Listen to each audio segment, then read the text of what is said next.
Bonjour à tous et bienvenue dans cette vidéo où nous allons analyser le match d'Europa League entre le Barça et le Napoli qui s'est soldé par un match nul, un but partout.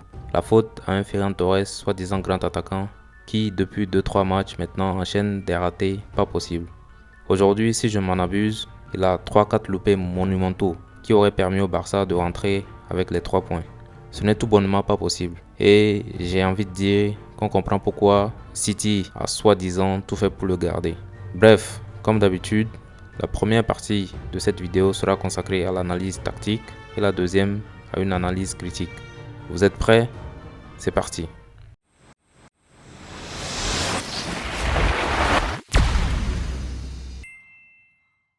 Pour ce match de barrage, Xavi partait sur le traditionnel 4-3-3 du Barça et faisait même un cadeau aux détracteurs de Busquets en le laissant sur le banc. Pour la compo, on avait donc Mingueza, Piqué, Eric Garcia et Jordi Alba en défense, Nico, De Jong, Pedri au milieu, Adama, Aubameyang et Ferran Torres en attaque.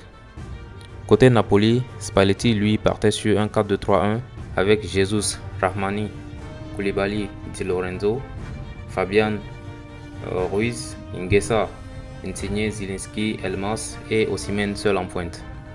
Dès l'entame, on a très vite compris que le Barça ne prenait pas ce match à la légère, avec un pressing intense et efficace, ce qui a très nettement empêché les Napolitains de construire de l'arrière et les a réduits à des dégagements pour jouer les seconds ballons. Le Barça de son côté arrive très aisément à construire de l'arrière avec une disposition en 2-3-2-3 ou en 2-5-3. Aussi, le fait d'avoir des joueurs entre les lignes du Napoli qui défendaient en 4-4-2 et parfois en 4-5-1 avec Osimhen seul en pointe a grandement facilité les combinaisons et les décalages. Et quand les Napolitains récupéraient enfin le ballon et arrivaient à battre le pressing barcelonais, ils lançaient leurs attaquants dans la profondeur pour procéder à un contre. C'est d'ailleurs comme ça qu'est venu le but du Napoli après un énorme loupé de Ferran Torres. 1-0 pour le Napoli, score à la pause. Au retour des vestiaires, rien n'a vraiment changé dans la stratégie des deux coachs, mais le Barça va bénéficier d'un penalty pour une faute de main dans la surface. Ferran Torres le convertit, égalisation un but partout.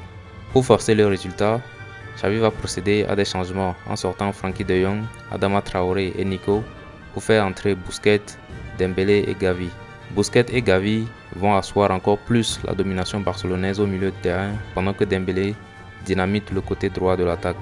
Spalletti de son côté fait rentrer Adam Ounas, Mertens et Diego Demme à la place de Insigne, Osimhen et Zielinski. Au fil des minutes, Xavi sort Mingueza pour faire entrer Dest, un latéral plus offensif.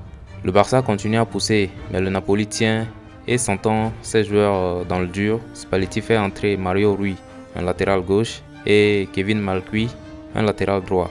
Côté Barça, n'arrivant toujours pas à faire la différence, Xavi fait entrer le super sub Luc de Jong, mais cette fois, rien n'y fait.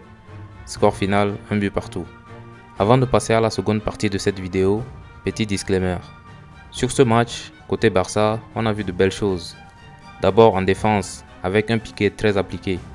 Peut-être que le brassard de capitaine la responsabilité, auquel cas il faudrait lui donner le brassard assez souvent. Quoi qu'il en soit, malgré le but, on a vu une défense appliquée avec de rares moments d'inattention. Après, faudrait pas non plus trop s'enflammer parce que le Napoli n'a pas pu dérouler son jeu du fait du pressing collectif exercé par le Barça.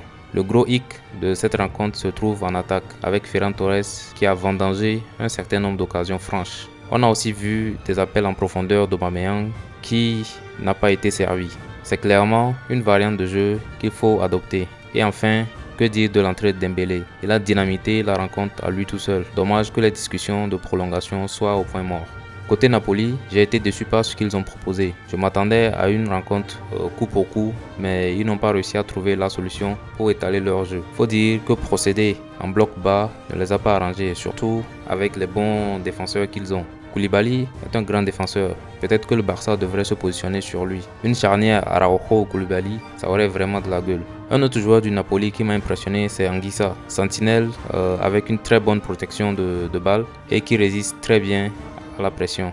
Franchement, très bon joueur. Dites-moi dans les commentaires ce que vous avez pensé de ce match. Qu'auriez-vous fait à la place de Xavi ou Spalletti? Mettez-moi tout ça en commentaire et on se dit à la prochaine.